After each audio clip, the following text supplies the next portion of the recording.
Hi, I'm going to show some bow staff attacks today.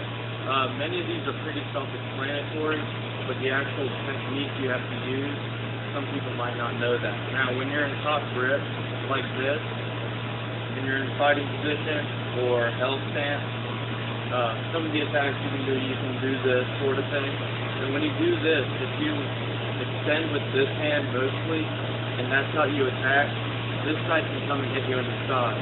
So what a lot of people prefer to do is instead of punching with this hand, you pull back quickly and hard with this hand, like that. And it'll give you more control so you don't hit yourself with this side of the staff, but it still delivers a really strong attack.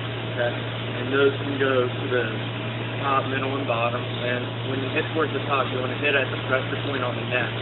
You can hit the temple of the skull, but it's not going to be as effective as hitting a pressure point right on the neck. There's two of them right next to each other, so it gives you an area about that big to aim for. Now when you're aiming for the side, okay, you want to aim for just below the rib cage, okay? Or if you have good enough aiming or practice, aim in between a rib.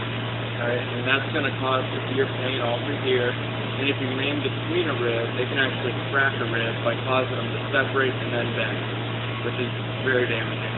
And when you go for a low attack, you want to hit the outside of the knee, about right here or right here. There's a pressure point right there, and that's going to cause their leg to go in. Okay?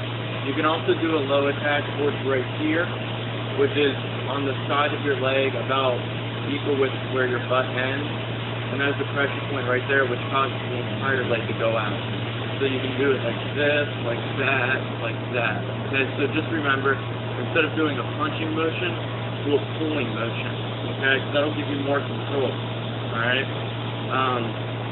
Also, you can do things like up and down, and you can do side to side like that. And you can also do jabs. And when you do jabs, if you feel on your Adam's apple, you go down until you feel a bone. That's called your manubrium bone, and it should be like a U shape. You want to go about a half an inch above that, and right there is where you want to be jabbing. And that's going to cause your air to go out, and you can probably collapse the windshield. So only use that, if you absolutely have to. Don't do it in a sparring competition, or if you're just messing off your friends. Only use it if someone's coming in to kill you. Now, when you have it in normal grip, which is your left hand facing up and your right hand facing down, you have the same kind of attack, but since your arms are going to get tied up from twisting the staff like that, twisting the staff like that, because you can twist it out like this. You also have figure 8 attacks to do, okay? Like that, alright? So this gives you a better range of motion. You can come in and stab and then attack to the neck, and then flip it around and hit this side of the neck. Whereas with this, you can't really do that because you're going to twist your arms up. So this is a pretty good grip to stay in. It's also harder to disarm you if you're in this grip. Okay, and I'll show you another disarming video for the bow staff and demonstrate it further. There's many other attacks. You can do sweep attacks if you can get behind the opponent. Like, come up and block and come around this way and sweep out the leg. And what you're going to be doing is you're going to be hitting just below the kneecap right there. Okay, right about at the top of your calf. And that's going to cause a sweep out. And also you can attack the hand when they attack you. If you hit their hand, they're not going to be able to hold onto the bow staff. And it'll cause them to drop it. So those are just a few really simple ideas for bow staff attacks.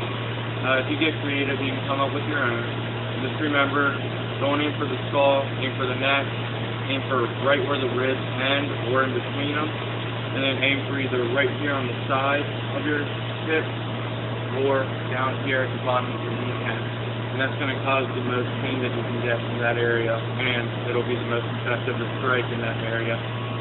So, thank you for watching this video, and I'll see you on my next.